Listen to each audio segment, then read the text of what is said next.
इसलिए वास्तव में अपने आप को समझ लेना ही संसार को समझ लेना है। लोग स्वयं को नहीं समझ रहे हैं, लोग दूसरों को समझने में पूरा जीवन लगा दे रहे हैं।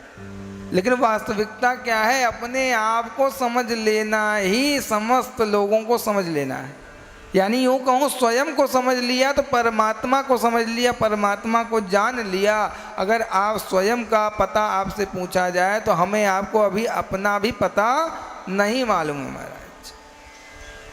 हमें आपको अपना ही पता नहीं कि हम कौन हैं, कैसे हैं, क्यों हैं, और हम दूसरों के पीछे ही लगे रहते हैं। इसलिए उस दृष्टि को बदल के हमें आपको स्वयं को पहचानने के लिए, स्वयं को जानने के लिए दिन रात प्रयत्न करना चाहिए।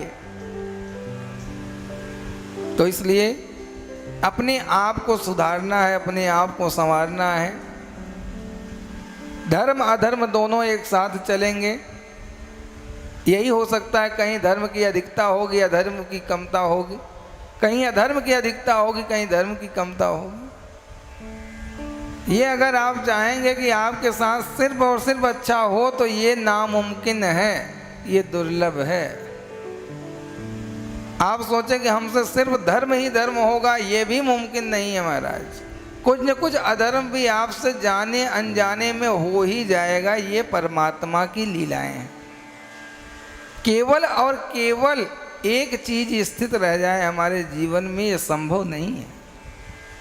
ये क्या है? जीवन चलायमान है और समय ऐसा है महाराज, हमेशा चलता रहता है। हम आप सो जाते हैं लेकिन ये समय सोने वाला नहीं है। ये हमारे दिन रात के क्रिया कर्मों का जो फल है उसको भुगताएगा ही भुगताएगा। और तो मैं यूँ कहूँ महाराज, यदि आप सोच रहे हैं कि हमारे कर्मों का दंड हमें कहीं और मिलेगा, तो वास्तव में बताएं, कलिकाल में हमारे किए कराए कर्मों का फल हमारे जीवन में ही प्राप्त हो जाता है।